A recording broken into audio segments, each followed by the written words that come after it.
The Gollum Cave Incident. Jennifer Gilbraith entered Gollum's cave with 4 other friends at 4:30 a.m. Even though she almost developed hypothermia in the same cave previously, she was eager to take her friends, Blake Donner, Scott McDonald, and Ariel Singer, on the underwater path. Her 5th buddy, Joseph Ferguson, remained outside, observing his friends going underwater. The small tunnel was 15 feet in length and slightly wider than a refrigerator door. One rope indicated a path to a hidden room beyond, a hidden cave in which to stand up in 3 feet of air over water. The 4 of them passed through, their hearts pounding as they entered the darkness. The bad news in the room was, though, that stale air that was many years old, combined with crumbling limestone, created a perilous pocket of carbon dioxide gas. With each inhalation, the air lacking in oxygen gradually caused them to feel dazed, but they did not know it. The first to attempt to exit was Jennifer. She dived downward, frantically searching for the exit hole since she was low on air. She never found it. After a few minutes, Ariel also tried to exit, only to find Jennifer's body in the small tunnel. Then came Blake, who found the 2 women in the tunnel.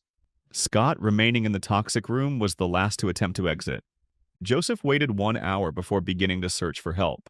The rescuers found all 4 of his friends in the flooded tunnel, their faces pointing towards a path to exit that would never be found.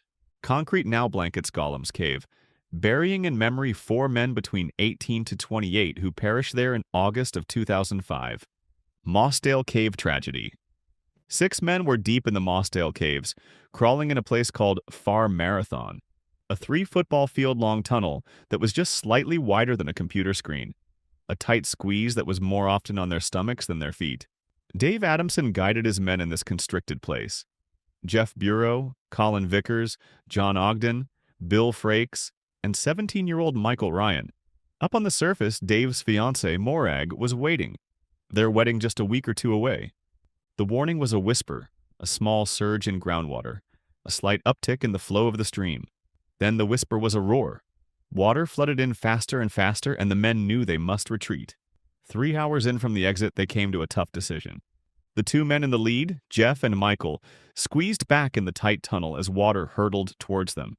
They struggled to push against it, desperately seeking air pockets as the water lapped higher around their shoulders, their chins. Behind them, Dave guided the rest of his men into the same perilous place. John Ogden, in line at the rear, heard his friends' cries of panic. He tried to force himself backwards, wedging his body in a small overhead crack. A desperate move to find air. The rest of his team jammed their faces in the upper reaches of their position, but the water continued to creep higher, flooding every crevice, every crack, every ray of hope for survival. Above the ground, a lake was where Morag discovered the cave entrance. She ran 3 miles to retrieve help, initiating a large rescue effort, but it was in vain. The rescuers arrived in Far Marathon and saw Jeff and Michael's bodies first, their upper bodies propped up against a ridge on the path, struggling to breathe. The rest emerged one after another, except for John Ogden, whose body was wedged in a small place so tightly that it took 2 more days to rescue him. The Mossdale Caves was their burial place, and the small place where they perished was subsequently named the Sanctuary, a means to commemorate the 6 men who ventured deep in, but never saw the sunlight again. The Jacob's Well Diving Tragedy. Richard Patton and Clark McConnell dived into Jacob's Well, despite their instructor's warning of the hidden cave system that already caused fatalities. The transparent Texas water was a siren's call to them, and they dived beyond the safety limit of 25 feet, to areas that few men had explored and even fewer lived to describe. They found their way to the perilous 4th chamber, one that their instructor, Don Dibble, had attempted to close up with cement and metal rods. Richard led the way, removing his air pack to squeeze through the small hole. Something was amiss. After a few seconds, he emerged again, his eyes wide with terror, gasping for air. Clark bit hard on his regulator. The 2 of them began a desperate struggle to survive, sharing one air supply and swapping the regulator between each other. Every inhalation was crucial, every move a careful one, as they struggled to navigate their way to freedom in the black water. They breathed a sigh of relief when they arrived in the 1st chamber, close to freedom. Then they heard a disconcerting note in their tank. It was empty. In the blackness, a ceiling appeared in place of open water. They walked into a fake chimney, a dead end that seemed to promise freedom. Clark took one more inhalation of air in the empty pack and chose to take a gamble. He kicked off the wall in the blackness, kicking for 20 feet in the direction of the large chamber, and shot 75 feet of water in one gulp of air.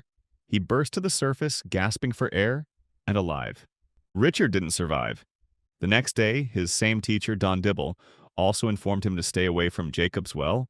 Was also the one to retrieve his student's body from the imitation chimney in which he perished. The transparent waters of Jacob's Well took yet another victim, making more divers dive too deep and never return.